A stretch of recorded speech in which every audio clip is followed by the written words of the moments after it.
too late to start, got your heart in a headlock. You know you better than this. You say too late to start, got your heart in a headlock. Go climber, go, go climber, go climber, go. My bro fresh out the bed, now you back in the streets. I gotta keep it, I cannot leave. If I hop out the car, yellow tape on the seat. Brand new Glock and it came with a beat. My army and jeans, so I walk to the lead. Why you ride on your bro? How you switch? Landed it. Sort of. Gotta love fall. It's when it's when the leaves fall. And the Amaris fall.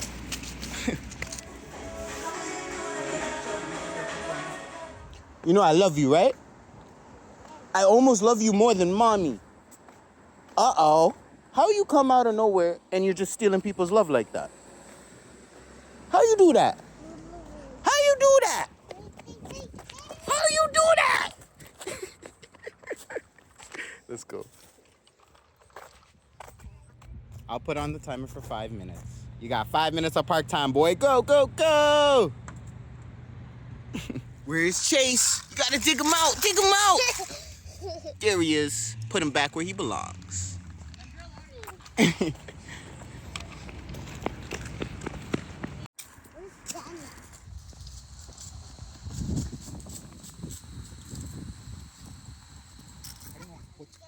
We can talk about that in detail, but I don't need to know, but don't take any more. Shana's tired already, eh? Yeah, my daughter knocked on in the car within 2 seconds. You did not tell me. If you don't give enough, They take. The ancestors take. You don't give enough, they take. all the ones who are gone, they love us. Where you kids going to?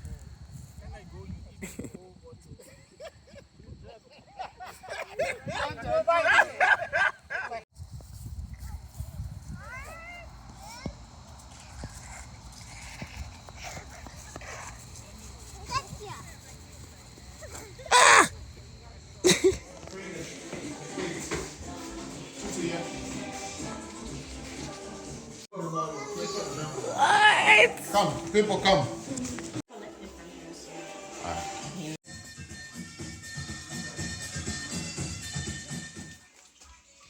Happy birthday, Tito. Mommy's birthday. Happy 33rd.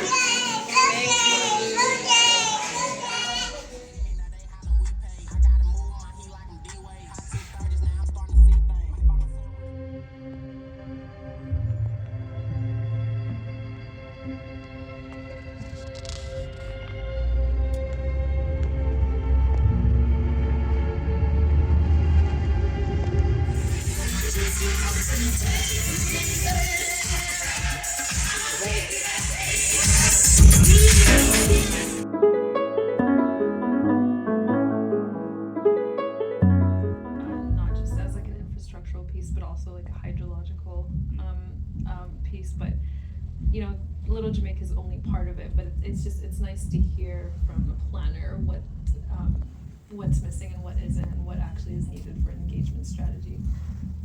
So thank you. I would say one of the questions I would probably ask in a briefing like that, The shape of what's currently existing. on the avenues, because we've already, much of what we're already hearing is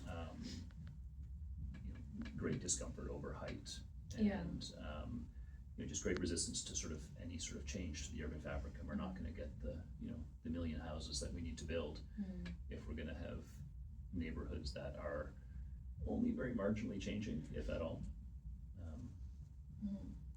And so when we're doing like a neighborhood scale plan, usually the kind of questions I ask planners to make sure we're asking is like,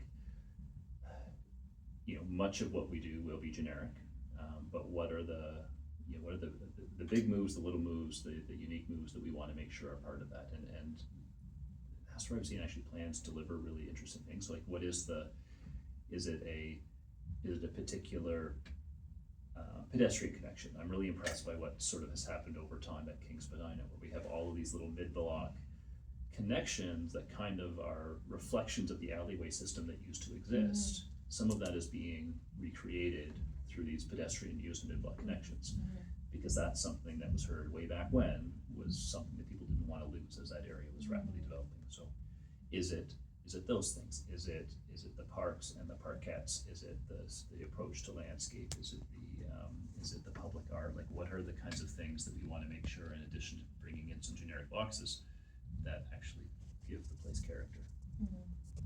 I have one last question. Sorry. And like, only one of them is really being put to use deliberately, such as the one on the Green Peak parking lot with the big mural. And then the rest of the laneways are just sort of like little shortcuts that people take, but like they're like one of those like informal designated spaces, but a lot can happen in them. Like we went to Alexandria Park, and one of the things that they were doing was they had like the privately owned public spaces sort of thing where they had the community gardens like in the back of that wasn't a laneway, but I mean courtyard. The courtyard, yeah. Do you see that being like, or do you share anything about why did you become a planner? Sure. Yeah. It is, I will say, planning is one of the rare professions that you can actually come at through many ways, and I think that's a great thing. And mine was an unusual way. So I did not go to planning school. I have no planning degree. I have no academic background in planning. I have a science degree, and I studied environmental science with an intention to do environmental advocacy. That was my career path, and that's what I did for about maybe 10 years after I graduated university. I worked for a bunch of environmental NGOs, activist groups, some in Toronto, some in Hamilton. Didn't know planning as a profession really until, I don't know, 10 years into my career. And I just kind of, the environmental campaigns that I was on, that just kind of like everything I was working on just kept, I was working on campaigns around saving farmland and curbing urban sprawl. And back in those days, like smog days was a big issue. And, the solution for smog days is how do we get people out of cars? I was doing a lot of cycling advocacy at the time and critical mass rides. And so like all the things I care about, like really just relate to how we design and plan cities. So I just kind of self-taught and read books. And then I kind of had a chance to join the provincial government in 2003. A new provincial government got elected I had spent years fighting the Conservative government at the time, and then a Liberal government got elected. They said they were going to do an anti-sprawl plan, and they're going to do this thing called a green belt. Oh yeah. And so actually a number of us, of my fellow kind of environmental activists at the time, thought, okay, we can get on board with that. More of my friends went to the political side, so they became like political staffers. Josh Matlow, Gord Perks, we were all activists at the same time. I went more to the bureaucracy side. I couldn't get a planning job because I had no planning degree, so I got a job as in community engagement, kind of doing the community engagement side of a planning group. And I just always sat in the planning group meetings, and part of my job was to like do the community engagement and then share with the planners what I had heard, and then just through that I just kind of learned it, just by kind of doing it.